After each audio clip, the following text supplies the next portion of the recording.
Vas-y, Magali, saute, nage, nage, nage.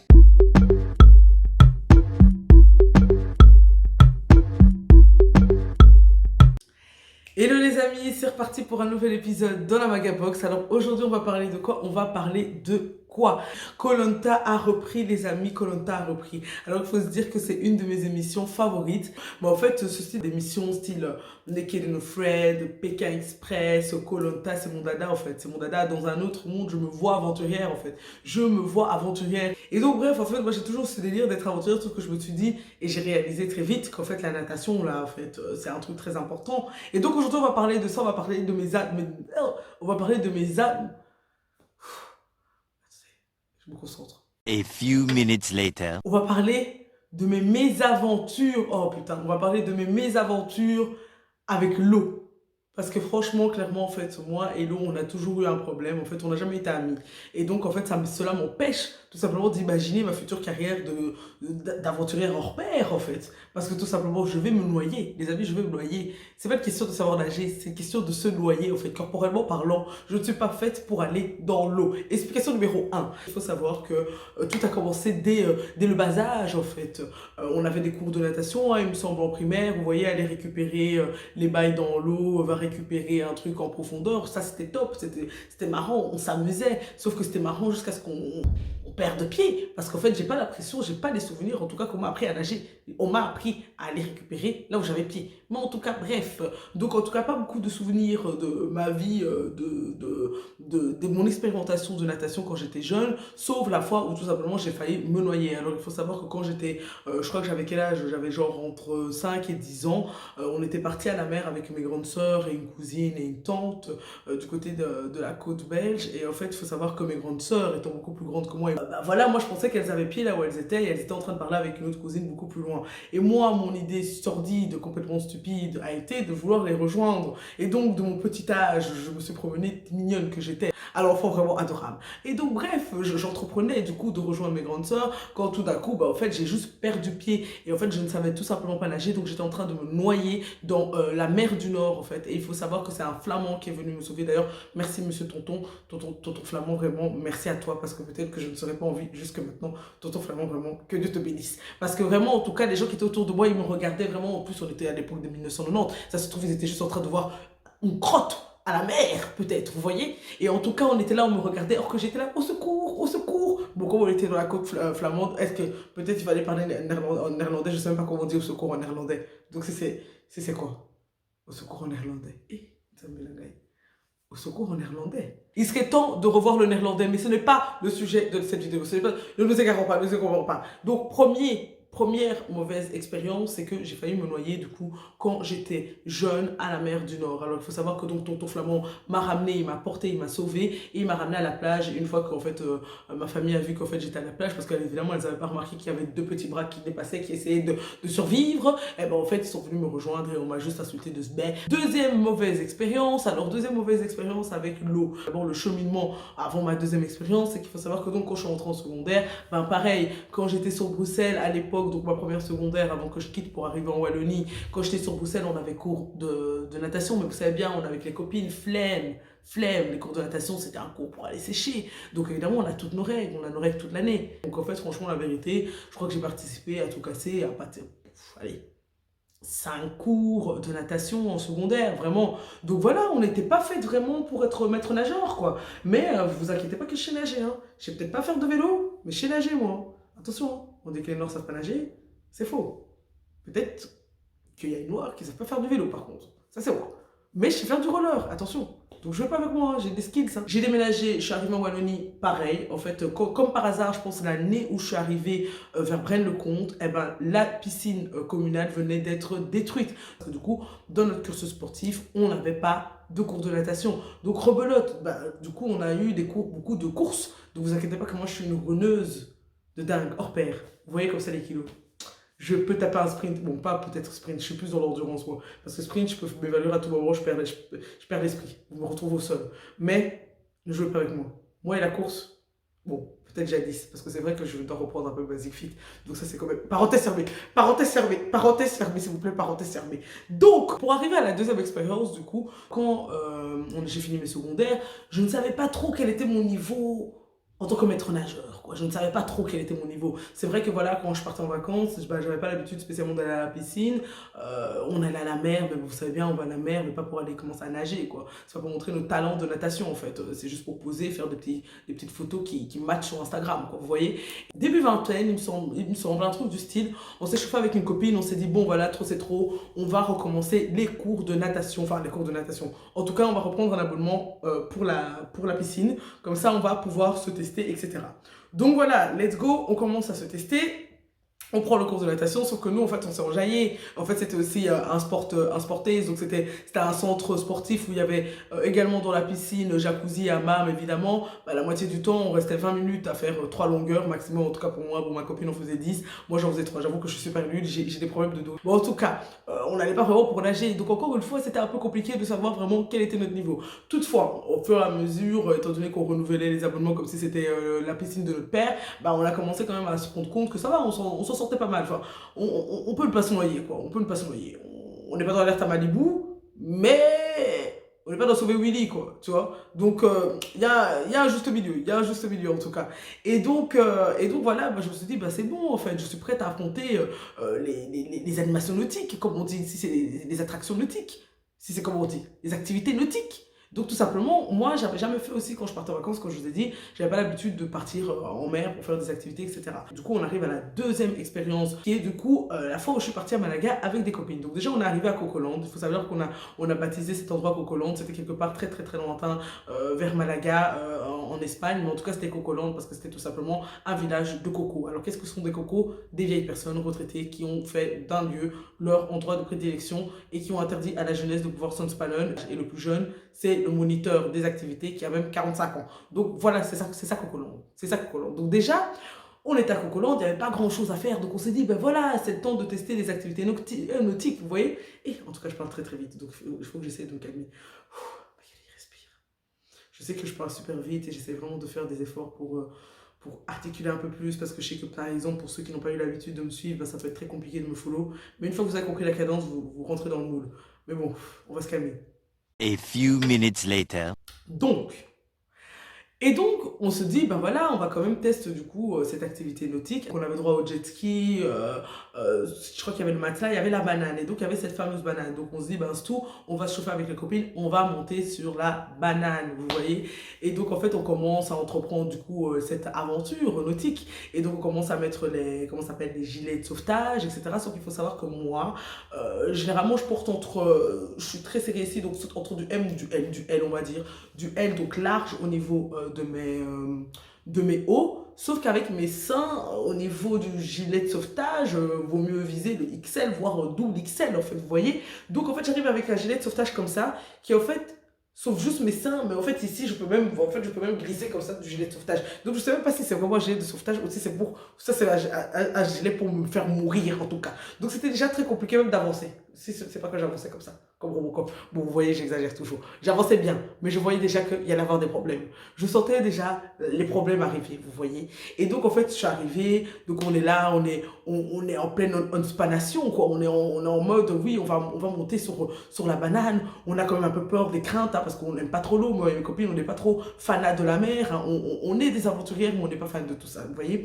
Et donc, on décide du coup de monter sur la banane. Et ben, la banane, c'était ma première épreuve, en fait, les amis.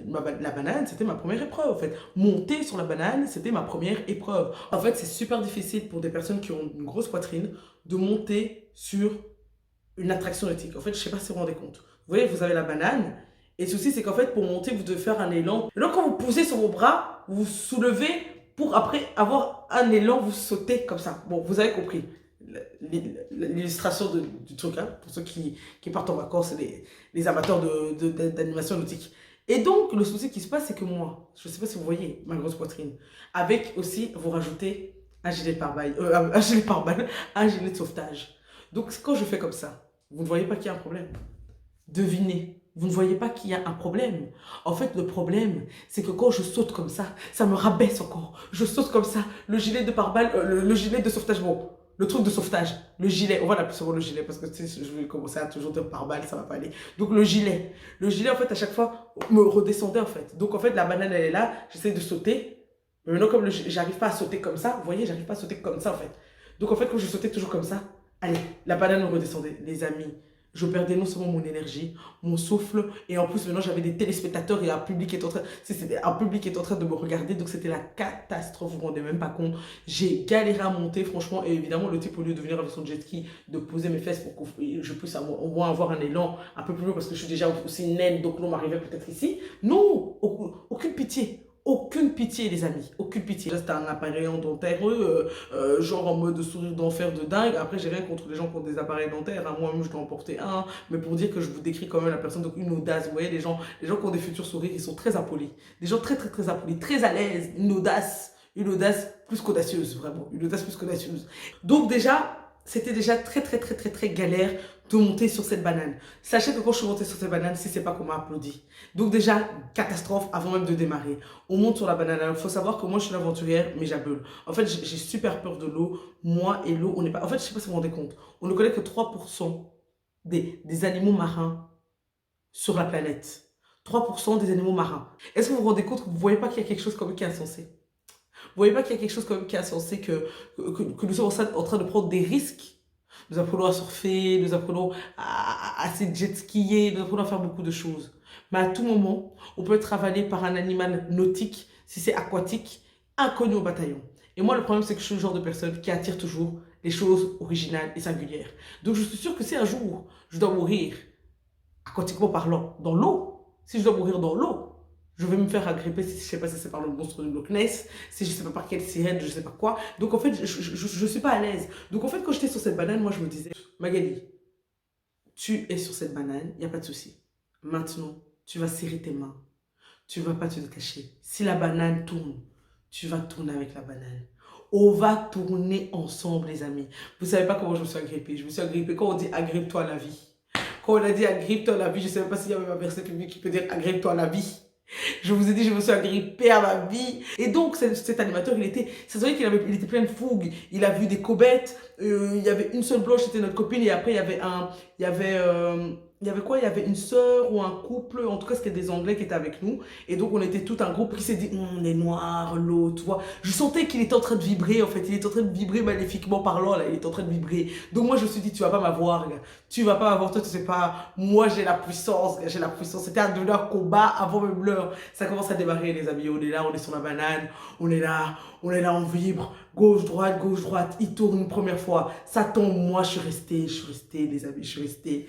Il est là, gauche, droite. Ça tombe. Moi, je suis resté, les amis. Moi, je suis resté. J'étais là, je suis resté. J'avais mes copines, elles étaient en train de souffrir. L'autre qui tombait toujours derrière. Mais bon, on n'avait pas encore démarré, encore reglissé. En plus, je voyais que mes copines, elles avaient chaud à remonter. Or, qu'elles ont la force dans les bras, vous voyez, parce qu'elles sont un peu plus vêtes. Donc, c'est plus facile à soulever. Les poids légers, vous voyez. Donc, je me disais, Magali, en fait, ce que tu es en train de voir, c'est que tu n'as pas le droit à l'échec. Sauf que je commençais à fatiguer, en fait. Et à un moment, il nous a tous eu. Il nous a fait tourner d'une manière. Même le jet ski allait se tourner. Donc, on s'est retrouvés vraiment dans l'eau. Je me suis vu comme dans Koh Lanta, en fait. D'où le fait, en fait, que le début de la vidéo, c'était Koh Lanta. En fait, je me suis vu comme dans Koh Lanta. Vous voyez, dans Koh Lanta, quand t'es sous l'eau, et puis tu vois la caméra, t'es en train de monter. Tu montes, tu vois le sable, tu vois l'eau, tu vois le bleu du ciel. Non, les gars, et c'est chaud. C'était chaud. Donc, moi, je suis là, je monte, je pousse. Je monte, putain. J'avais du sel jusqu'au cerveau, gars. Laisse tomber, tu vois. Mais bref, en tout cas, on arrive, on monte. Laisse tomber. Vous vous souvenez de la galère que j'ai eue au début pour monter? Est-ce que vous vous souvenez de ce que j'ai dit là? Hein? Vous vous souvenez? Donc maintenant, la même galère. Les gars, j'ai galéré pour monter. J'étais super faible. J'ai galéré pour monter. Le type, il m'a pas aidé. Déjà, un premier reproche. Non-assistance en personne en danger. Vous voyez, on continue. Hein. À chaque fois que je suis en train de faire des vidéos, vous voyez que nous sommes en train d'exposer des choses de non-assistance en personne en danger. Nous allons bientôt faire un livre de situations de non-assistance en personne en danger dans ma vie. Si je dois même porter plainte contre la société ici. Mais en tout cas, comme c'est là, il m'a laissé et tout. Et les deux Anglais qui étaient là, la meuf a commencé à pleurer. Oh, elle a eu peur. Est-ce qu'on n'a pas eu tous peur? Parce que tu crois que tu étais la seule à avoir peur. Mais moi, qui étais la personne en plus de difficulté, plus, je n'arrivais pas à monter. Problème de sein, problème de dos. Donc en fait, il fallait même me mettre sur le jet ski depuis longtemps. Le gars, il est parti prendre son petit jet ski, se déplacer pour que la meuf puisse monter sur son jet ski et arrêter du coup la course. Sauf que moi en fait, depuis j'étais en train de crier stop it, please, let me go. Il ne me laissait pas partir. Il ne me laissait pas partir. Mais sous prétexte que l'autre, elle a pleuré une larme parce que c'était la première fois qu'elle glissait, elle est montée sur le jet ski. Donc vous voyez déjà qu'il y a aussi une sorte de discrimination. Nous n'assistons sans personne en danger. Et puis, il y a où il voulait draguer, mais on n'est pas dans le bachelor. Donc en fait, tu veux me laisser mourir pour que tu puisses continuer ta balade en jet ski avec ta copine, l'anglaise. Donc déjà, ça m'avait énervé. Je commençais déjà à trembler déjà de nerfs.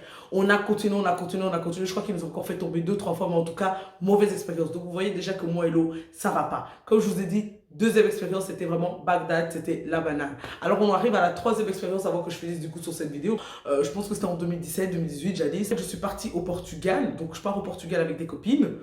Et on décide encore une fois de faire une petite activité aquatique. Encore une fois, le même problème, vous voyez déjà. En fait, là, la banane, c'était ce qui était chouette, c'est que c'était en longueur. Donc, en fait, c'était chacun pour soi, en fait, tu vois. Au pire, t'as grippé ta pote de devant, ça c'était chmette. Mais tu vois, moi, je peux te pousser, je te donne un coup. Moi, je suis violente. À chacun pour soi. Les copines, elles le savent. Dans la galère, chacun pour soi. Non, c'est pas vrai, je suis pas comme ça. Je suis toujours celle qui sauve. Mais dans la galère, quand même, chacun pour soi. S'il y a un chien ou des histoires comme ça, si je dois me sauver quand même avant. En fait, si c'est une situation où je peux te sauver, je vais te sauver. Mais si je dois choisir entre toi ou moi, je veux me sauver. Sache-le que je veux me sauver. Quand même, la charité bien ordonnée commence par soi-même. Ça, c'est ma mère qui m'a toujours appris ça. Bref, parenthèse fermée. Donc, troisième expérience, bad expérience, vraiment. Je ne sais pas si ça se dit bad expérience. En tout cas, bad expérience. Donc, vraiment, on part au Portugal. Donc, je me dis, bon, encore une activité aquatique. Je me dis, bon, c'est vrai que la banane, jadis, il y a quelques années, c'était voilà, une aventure, voilà, rocambolesque. Mais vas-y, rigoureuse, une aventure, brusque, une aventure, quoi. Donc je me suis dit, bon, vas-y, je suis chaude, on se pense. Sauf que là, le souci, c'est que c'était le matelas. Alors, je sais pas si vous avez déjà fait le matelas aquatique. Oh, encore une fois, vous avez l'habitude, c'est mon désodorisant automatique. Donc, je sais pas si vous avez l'habitude de faire le matelas aquatique, mais le matelas aquatique, c'est autre chose en fait. C'est une galère autre en fait, vous voyez. Parce qu'en fait, vous devez vous proportionner au niveau des poids. Et ça, c'est un conseil que je vous donne. Le conseil numéro 1, proportionnez-vous au niveau des poids. Quand c'est des histoires de matelas ou des histoires vous voyez, hein, vous voyez ce que je veux dire. Proportionnez-vous. Hein. Donc, ça, c'est des gestes à retenir. C'est les gestes à retenir. Donc en tout cas, franchement, Bagdad, parce que du coup, au niveau du matelas, je pars en voyage et j'étais la plus corpulente, la plus formée. Et du coup, j'avais trois autres potes du coup, qui étaient avec moi pour le voyage, on était 4, et qui étaient quand même assez fines, en fait, voilà, qui étaient assez fines, elles étaient beaucoup plus légères que moi, beaucoup plus menues que moi, en fait, on va dire. Et donc, en fait, du coup, déjà qu'on n'était pas très grande et tout, la proportion, en fait, je sais pas si c'est la loi physique, en fait, hein, c'est la loi de l'attraction, je sais pas, la loi du poids ou je ne sais pas trop quoi. De toute façon, je n'étais pas forte en physique, donc laissez tomber, ça se trouve, je dis de la naze. Mais en tout cas, c'était une loi, c'est sûr qu'il y a quelque chose de naturel, en fait, qu'il faut se faire. Et en fait, on s'était dit quoi? On avait mis 2 légères, au final, il n'y avait pas de choix, il y en avait une qui était quand même très, très, très légère, qui était à côté de moi, en fait, c'était déjà une mauvaise erreur. Mais on avait mis la plus légère à ma droite. Moi, j'étais là. Et en fait, au milieu, il y avait les 2 plus fortes, on va dire. Donc moi et mon autre pote, qui est quand même la moitié de mon corps pour être plus forte, hein, quand même. Et une autre qui était beaucoup plus légère. Donc les deux légères à l'extrémité et les plus fortes à l'intérieur. Erreur. Alors, je ne sais pas quelle était la bonne stratégie à adopter. C'était une erreur, les amis. C'était une erreur. On commence à démarrer. Moi, je me souviens, je me dis, Magali, prépare tes mains. J'avais musclé mes mains. J'avais des longs ongles ce jour-là. Ça, c'était déjà le premier problème. Ils étaient beaucoup plus longs que la fois où j'étais partie à Malaga. Donc, c'était déjà un problème parce que vous voyez, quand tu serres, je pouvais me saigner à sang, hein, les amis. Franchement, on n'était pas à ça près. Hein. Franchement, je me disais, vaut mieux que tu saignes des mains et que tu mettes après des cicatrices sur tes mains plutôt que tu voles dans la mer et que tu finisses avec Ariel, vous voyez. Donc voilà, on est poussé par le bateau, on commence à faire, on commence à mouver, sauf qu'en fait, il faut savoir que je suis au Portugal, je suis à Faro. Et en fait, à Faro, c'est quoi? Faro, c'est en face du Maroc. En fait, c'est la mer, si c'est l'océan, je sais pas c'est quelle mer là-bas. Attendez, on va regarder sur internet, parce que j'aime pas dire des bêtises, vous voyez. Ah merde, mon GSM est trop long, tant pis. On va dire que c'est la mer Méditerranée, je veux tous les citer jusqu'à ce que je tombe sur le... Si c'est la mer Méditerranée, si c'est la mer Noire, si c'est l'océan Atlantique, si c'est l'océan, je sais pas quoi, mais il y a quelque chose en face qui fait que ce ne sont pas les mêmes eaux que les eaux de la mer du Nord. Et ça, je le sais. Ça veut dire que si ce ne sont pas les mêmes eaux que la mer du Nord, ça veut dire que ce ne sont pas les mêmes dangers. Ça veut dire que quoi? Requin. Ça veut dire requin, les amis. Ça veut dire requin. Ça veut dire requin. Qui dit requin veut dire Magali en danger. Donc en fait, je ne sais même pas pourquoi j'ai eu un élan d'énergie de vraiment vouloir faire cette activité en sachant consciemment les dangers. Donc je me suis dit, bon, c'est pas grave, ok, vas-y Magali, t'es là, t'es avec tes copines, au pire vous mourrez ensemble. Sauf qu'en fait, j'avais pas compris que physiquement, j'étais plus apte à mourir en fait. Parce que tout simplement, quand en fait le matelas était en train d'avancer, ce qu'il faut savoir, c'est que les légères qui étaient sur les côtés, ne sachant pas tenir droit, parce qu'en fait, elles avaient même pas non plus le poids pour serrer, peut-être, je sais pas, tu serres les fesses un peu, quand tu serres les fesses aussi, ça te serre avec le matelas. Peut-être elle, quand elle serre les fesses, ça volait aussi. Donc, il y en avait une, il y avait ma pote. Vous voyez ma pote de droite, elle était tellement légère. Vraiment, si elle ne tenait pas vraiment. Vous voyez les drapeaux sur les bateaux. Vous voyez les drapeaux sur les bateaux, là, genre là où les mâts, comme on dit, les mâts.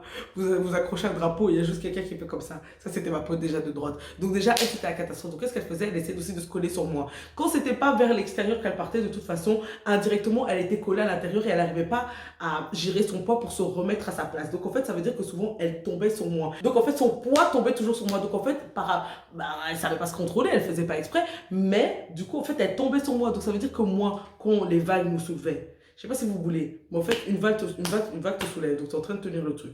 Ça se soulève comme ça. C'est ton poids qui retombe sur le matelas. Donc ça fait mal quand même. Vous voyez le choc?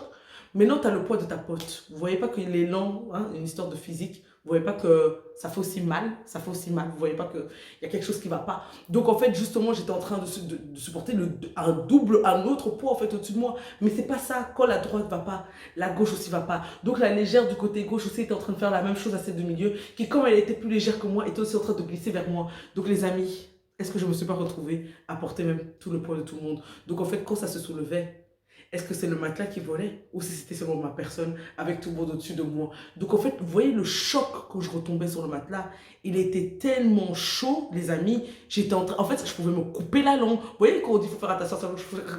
Allez, plus de langue. Je rentre pareil comme ça. Je vous jure, c'était trop dangereux. C'était vraiment trop dangereux. Et mes copines ne savaient pas gérer. Moi, j'étais en train de donner toutes mes forces. Et moi, j'avais leur poids. J'avais 3 personnes au-dessus de moi. Je ne sais pas si vous vous rendez compte. Si ça, c'est pas des bras, vous voyez, je suis boxeuse, mais je crois que je peux devenir aussi boxeuse. Moi, je boxe vraiment. J'ai des bras en fer, les amis. Parce que vraiment, pour supporter ça, c'était chaud. Mais à un moment, toute bonne chose a une fin. Et voici, j'ai volé. Voici, j'ai volé, j'ai lâché. À un moment, j'étais épuisée, les amis, j'en pouvais plus. Je me voyais partir et en fait, je commençais à paniquer parce que j'étais en train de prier. Je disais, Seigneur, si c'est mon heure qui est arrivée vraiment, pardonne-moi pour mes péchés. Puisses-tu prendre soin de ma famille vraiment. Et j'espère te revoir au paradis, mon Jésus. Allez, j'ai lâché. Buzz l'éclair, les amis, buzz l'éclair. J'ai volé dans la mer d'une manière, vous vous rendez même pas compte si c'est la mer, si c'est l'océan. En tout cas, j'ai volé. Maintenant, quand j'ai volé, beaucoup de choses se sont passées dans ma tête. Beaucoup de choses se sont passées dans ma tête, les amis. Beaucoup de choses. En fait, vous voyez, en fait, vous relisez la panique dans mes yeux. Beaucoup de choses se sont passées dans ma tête. Parce qu'en fait, premièrement, j'ai volé. Le bateau a continué. Le bateau a continué, les amis. Et quand je voyais le bateau s'éloigner, je me disais, Magali, ok, calme-toi. Maintenant, tu es dans la mer. Qu'est-ce que tu fais? Tu es dans la mer, tu es là. Ok, c'est cool. Si tu fais pipi sur toi parce que tu as peur, tu peux attirer un requin. Si tu commences à paniquer, ton cœur va battre plus vite. Si ton cœur bat plus vite, tu envoies plus de sang à ton cœur. Quand tu envoies plus de sang à ton cœur et que les requins sentent aussi ça, ils peuvent aussi plus être alarmés par ta présence dans l'eau. Donc en fait, j'avais beaucoup de choses qui faisaient que je vais... En fait, tout à la minute, les amis, tout à la minute. Donc je commençais à voler, je disais, si tu nages, on peut te prendre pour un dauphin, sauf qui je ne sais même pas quel animal de l'eau, on te tire la jambe aussi là-bas. Mais si tu bouges, on peut aussi croire que à cause du bruit du choc quand tu es tombé, il y a aussi un animal qui a vu aussi les vibrations de l'eau, il peut aussi venir te chercher. Donc en fait, il y avait beaucoup de choses. Est-ce que je bouge? Est-ce que je ne bouge pas? Est-ce que je fais pipi? Est-ce que je ne fais pas pipi? Est-ce que je panique? Est-ce que je panique pas? Est-ce que je respire ou je garde ma respiration? Est-ce que on va m'enlever par le bas, on va m'enlever par le haut? Parce que je vous jure que quand vous voyez des mouettes aussi de près, ça fait peur aussi. Hein? Une mouette qui te chie maintenant dans l'œil. Tu as déjà un truc comme moi. Donc tu es dans l'eau, tu commences à nager comme ça. Beaucoup de choses dans ma tête, les amis. Beaucoup de choses. Moi, je suis une panic girl, les amis. Panique à bord 2. Panique à bord 2. Je vous dis, je suis une panic girl, les amis. Donc j'étais vraiment là, je me suis dit, Seigneur. Et en fait, dans ce laps de temps hein, qui m'a paru vraiment une éternité, mais qui a peut-être duré facilement 5 minutes, mais je dirais entre 5 et 10 minutes, hein, parce que vos connaissances, c'était vraiment 5 vraies minutes, je serais vraiment morte de chez morte, de la muerte, vraiment. Et donc, en tout cas, je vois le bateau qui continue à avancer, j'ai dit, mais Nzambé, je vois le bateau qui continue à avancer, j'ai dit, venez me chercher, mais je ne pouvais même pas crier, je me suis dit, si tu cries, hé, ils ne vont pas t'entendre, mais les animaux autour peuvent t'entendre, Magali. Les animaux autour peuvent t'entendre, donc j'étais vraiment dans la panique, je ne savais pas quoi faire.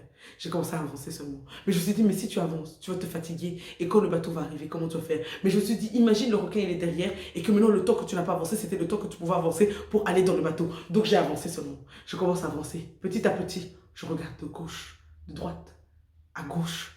J'avance. Le silence de l'océan, si c'est de la mer, je vous dis, j'avais peur. Je pense que c'est une de mes, franchement, de mes plus profondes paniques. Franchement, je ne vais pas vous mentir, j'avais peur, les amis, d'une de ces manières. Je vois au loin le bateau qui arrive. Je me dis, Seigneur, Santo Gloria, vraiment, fais vite, le bateau arrive. Je continue à nager. Mais maintenant, comme je donnais mes forces, tellement j'étais contente de voir le bateau. L'énergie des bras, oh, l'énergie des bras. Je n'avais plus d'énergie sans les bras. Oh. Les gars, on n'est pas compte. J'avais plus d'énergie, j'avais plus d'énergie dans les bras, les gars. J'avais plus aucune énergie dans les bras. J'avais plus aucune énergie dans les bras et le bateau arrive et il est temps pour moi de monter. Alors vous avez bien compris, moi, tout ce qui est monté, c'est difficile. Quand on était monté sur le matelas, on était près de la rive. Mais vous voyez, là on était dans l'eau, ça veut dire quoi? Rebelote, on réutilise la force des bras. Magali, la force des bras, c'est pas trop ça, c'est ça, mais c'est pas trop ça. Vous voyez, ça dépend des contextes. Et en plus, j'étais fatiguée, j'avais pas encore récupéré. Vous voyez, j'étais en train de survivre dans l'eau. Et donc, en fait, j'essaie de monter. Impossible, les amis. Je commence à paniquer encore plus parce que je me dis, je suis en train de faire des vagues dans l'eau. Donc, on peut m'arracher à tout moment. Je commence à voir des films. Je sais même pas c'est quoi les films, tu vois, attaque requin, je sais pas trop quoi. Je me dis, on peut m'arracher le bras à tout moment, en fait. Si c'est la jambe, si c'est quoi, comme membre. Donc, j'essaie de monter, impossible. Mes copines aussi, elles étaient là, ah, on est content de te voir des sauvages. Je ne comprenais même pas ce qu'elles disaient. Je farfouillais vraiment. Et donc, au final, j'essaie de monter, impossible. Elles m'ont soulevé. Je crois que le type, il a dû venir. Il m'a soulevé de derrière par les fesses. Si c'est un 360 degrés, on a dû me remonter comme on remorque quelque chose. C'était vraiment chaud, les gars. Et voilà, ça, c'était ma troisième expérience. Donc, vraiment... Voici comment ça se finit cette expérience de la mer. Et tout ça pour vous dire qu'en fait, c'est à cause de ça que je ne peux pas faire d'aventure. C'était vraiment ça la conclusion de la suite logique de cette histoire. C'est que je ne pourrais pas faire d'aventure tant que je n'aurais pas trouvé de situation adéquate et d'entente avec la mer, en fait, avec l'océan, avec mademoiselle la mer et l'océan. Si c'est madame, la reine mer et l'océan. Parce qu'en vérité, c'est vraiment, vraiment, vraiment chaud. Et je vous jure que franchement, je sais pas si comme moi, vous êtes aussi des paniqués de l'eau, parce que c'est pas du tout une question. En fait, par exemple, moi, j'ai pas peur de l'eau en elle-même. Parce que je suis dans une piscine, je m'en bats les couilles. Franchement, que ça soit profondeur ou pas, je vous ai dit, on sait nager. Je veux pas me noyer, on est là, on peut aller en vacances, on peut se spannen. Mais il faut la sécurité. On va pas là où il y a des requins. On fait pas des trucs trop dangereux. On va peut-être tester le jet ski parce que c'est le dernier truc qui me reste à faire. Mais bon, je commence à avoir peur. Les gens m'ont dit qu'apparemment, tu tombes pas trop du jet ski. J'espère pour vous parce qu'en fait, je veux pas continuer à risquer ma vie. En fait, moi, je suis l'enfant de Dieu, je veux pas commencer à risquer ma vie. Je fais une crise cardiaque dans l'eau. Donc il va venir me chercher Mélan si c'est 6000 pieds sous mer, pas sur terre, sous mer vraiment. Donc laisse tomber. Et donc bref, en fait la conclusion c'est ça, c'est que en attendant, bah, je mets en stand-by mon inscription dans les aventures telles que koh parce que tout simplement je n'ai pas les skills pour pouvoir m'en sortir avec la mer. Alors dites-moi si vous aussi vous êtes des peureux de l'eau, mais pas de l'eau en elle-même, mais bien de la mer, de l'inconnu marin en fait, C'est vraiment ça en fait, hein. C'est ça qui fait peur en fait, parce que comme je vous ai dit, quand je suis dans une piscine, je m'en fous. C'est vraiment le fait d'être dans la mer, livré à des choses qui sont inconnues. On ne connaît que 3% des amis. 3%, je vous ai dit. Donc, beaucoup de conseils. Et puis, donnez-moi, est-ce que s'il y a quelqu'un qui est expérimenté, donnez-moi les conseils. Quels conseils on peut donner à quelqu'un qui a peur? Comment réagir quand vous êtes en naufrage? Comment réagir? Est-ce que j'ai bien fait d'avancer? Est-ce que j'ai bien fait de reculer? Aurais-je dû attendre? Est-ce que j'étais en potentiel danger? Est-ce que les requins peuvent venir t'attaquer parce que tu fais pipi dans l'eau? Il y a beaucoup de questions qui se posent. Et ce n'était pas des bêtes questions parce que quand j'ai posé ces questions à mes copines, elles-mêmes ne savaient pas me répondre. Donc répondez-moi en commentaire. Si vous avez liké la vidéo, mettez un petit pouce bleu. N'oubliez pas, si ce n'est pas fait, d'activer votre petite cloche. Et on se retrouve pour une prochaine aventure, des prochains bêtisiers dans la Vagabox. See you les gars. Bisous, bisous. Bye bye.